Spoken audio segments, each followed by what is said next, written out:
All right, Sarah and Zephyr, what do you have for me today? Today I have Luard. Luard? Yeah, Luard. I played Luard today in the Distant Showdown sneak peek. Nice, Matt. Nice, Matt. Thank you. The deck. All right. So we're gonna go with the ride line. So since it is a stride deck, Yeah. we have just the regular stride, the ride line. Right. We have Drag Prince, Knees, Leafall, Luard. So Leafall, this is Leafall. Knees generates you the counter, the crest and everything. So and then you draw a card. So that's cool. Starter does starter things. Leafall, whenever Luard rides on top of it, you Soul Blast 1, draw a card. So generally by the time I get Luard, I'm gonna Soul Blast 1 to remove him, then have him in the drop zone at all times. And Luard skill is whenever you stride on top of him, you counterblast 1, eat a unit, call 2, grade 1s or less. There has not been an option for me to call a less yet because standard hasn't given us a 0, but in G you can. But yeah, so that's basically what it does. And then Ritual 3. So if you're already on the Vanguard, so on your next turn, you're at Ritual 3, you can take 2 cards from your drop zone, put it in the bottom as long as it's a normal unit. So you can put PGs and stuff down, and then recycle. So you'll do that a lot. All right, so grade 3s. We're looking at Luard. I just run 1 because most of the time, you're gonna search it early, and then you're just gonna kind of keep track of it. As long as you keep track of it, you'll be fine. And you have 4 owls. As long as your owls don't get hit, you should be fine. Right. But if you don't feel comfortable with it, you can always run a second one. Yeah. So just pray you don't hit it in damage. But yeah. Other than that, everywhere else is fair game. Yeah, basically. And then one ladder. Today, part of me was like, I do wish this was kind of twin cast, but at the same time, with all my matchups I've had today, I played, round 1. I forget what I played round 1. I played 2 Blangnamires, and this saved my ass. Yeah. Yeah, and then I played Leonor in round 2, I think. Round 5, I played, yeah. I forgot what I played in round 1. Whatever, but, and then 2, this guy. This guy is big. I just call him Big Man on campus. He swings for 23 at GB2.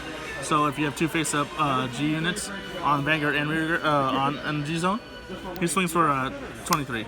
Cool. So he's just a big number. So you just run him as a big number and just kind of go from there.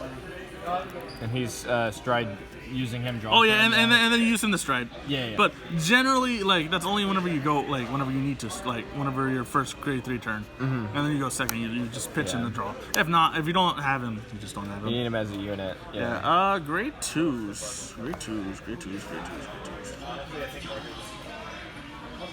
So for Biscotti, I was so about Biscottis at first, but after a while, after a lot of testing, Biscotti is just the best card in the deck.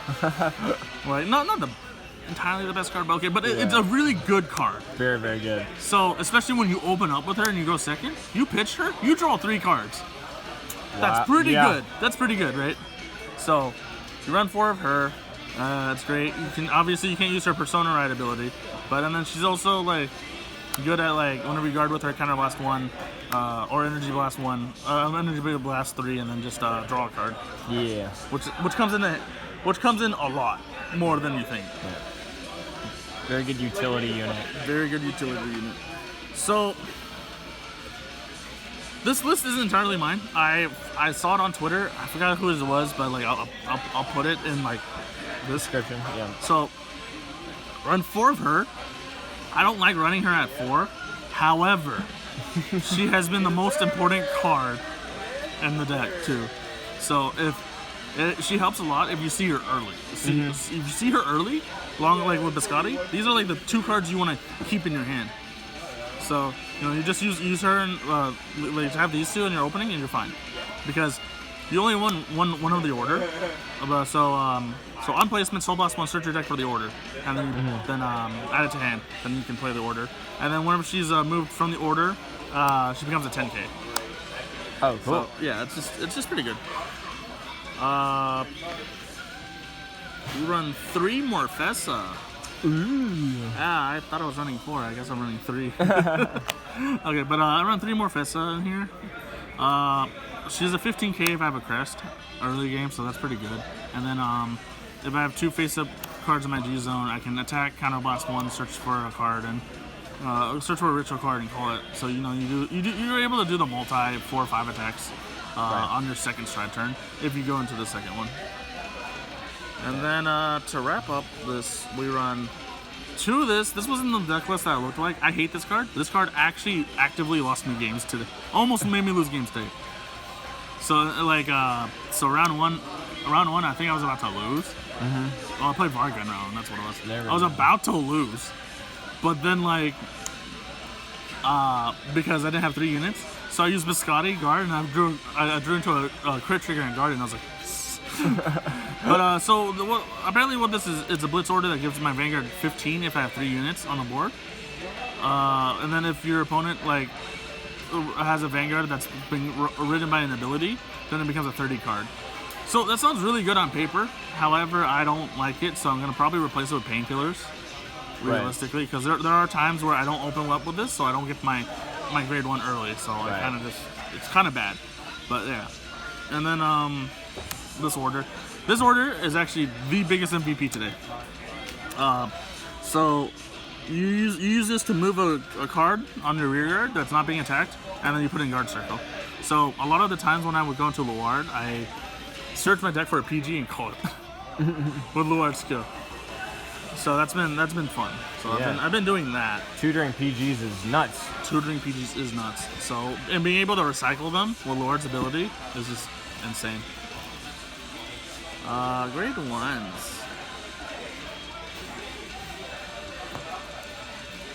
Now I know what you're saying. Wait a minute, that's not Ezras. It doesn't matter. Luard doesn't specifically say you need a certain PG. Right. So the other builds you want to run Ezras because of the grade 2 undercover card, because it's searches for Shadow Paladin. Cool, whatever. But I like this better. Personally, also just. He kind of looks pretty. Me. He kind of looks like me if you dye his hair black. He even has the yellow stripe. Yeah. Yeah, but I like that. This is personal preference. If I ever get my high rarity stuff back, I probably get SPPGs. Most important card in the deck is the Owl. He's your counter charger. He also searches for your Luard. So early game, you want to pitch him, go search for Luard. Or if Luard's in the drop zone, you pitch this, grab Luard from the drop zone. And then if you have 2 of these in the drop zone, you bind them, counter charge 1. Cool. Which comes up, comes up often. So you can resolve it max of 2 times per game then. Unless you run copies. unless you run what was it, Leofel? Yeah. Unless you you run Leofel, but Leofel doesn't do anything. You literally just put her in the guard circle to just put those back. Yeah. But if you're needing to counter charge more than twice, you're probably gonna end up losing anyway. Yeah. I run 3 of this card. She's cool. I like this card a lot. This is probably my favorite card in Luard. Pretty standard. Check top 2, call 1 unit, put the other one, and if you call a unit, it dies at the end of the turn. Also, she's a 10k booster at Ritual 3. 2 of her. She's cool. I like having an 18k grade 1 at Ritual 3.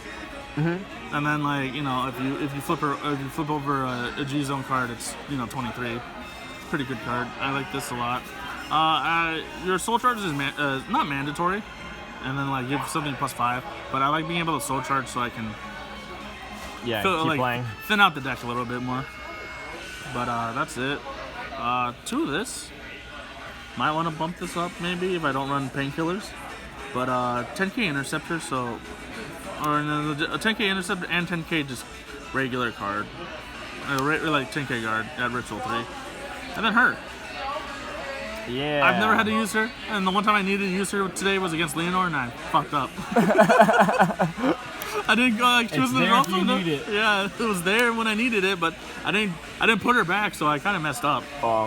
Yeah. Well, the option's available. I dropped the ball on that one. Kind of sucks. Oh well, it's the one loss. Yeah. Triggers. I run purple. Yo. I don't know. Purple still kind of it's both good and bad because whenever I did resolve this, just couldn't call anything. So Yeah. like, I didn't need to call anything because my rear guards were still standing. So maybe red, maybe blue. I think blue is just probably the better choice. Yeah. But I like purple. I don't know. I like Personal purple. preference. I like purple because I like purple because you could also heal. So Yeah. 5th heal. yeah. Well, this is 7 crit. Because you run 4 draws. I like the 4 draws because it lets you dig through the deck faster, and it just comes up and then 4 heals. That's really it for Very the nice. triggers. Trigger preference is still what you want, but like I don't know. The 7 crit's been nice. Yeah. 7 crit 4 draw has been nice.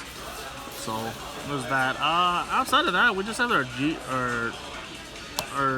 G deck, which will change eventually. Some now they announce new cards. Years from now. Years, more like months now. Yeah.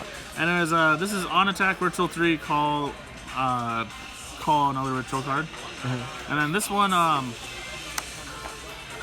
ritual 7, but you also need ritual 5 on the card on the board. On attack.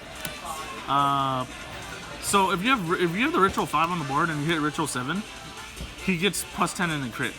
No, yeah, +10 in crit. So even if you don't have the Luard to pitch, you can still swing for like a big number in crit. If your opponent just doesn't have any more PGs.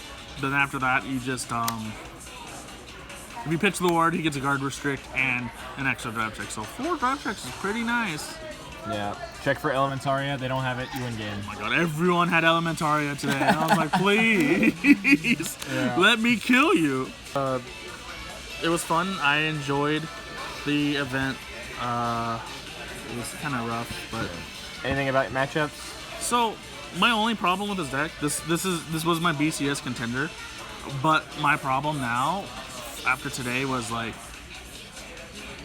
I went to time every game, and that's gonna be a little hard for me. Maybe I'll play it a little bit more, and like time myself, but like my games all went to time, and then like I almost decked out every single time I played. Yeah. And then I decked out one Bindemire, and I decked out I just I decked out Bindemire, almost decked out Varga. I lost to Leonore because I had a bad start, but like no, overall everything was pretty solid.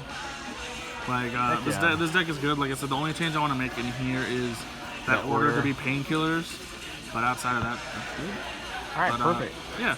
So if you like that video, please like, comment, subscribe, and we'll see you guys next week. All right. Bye-bye.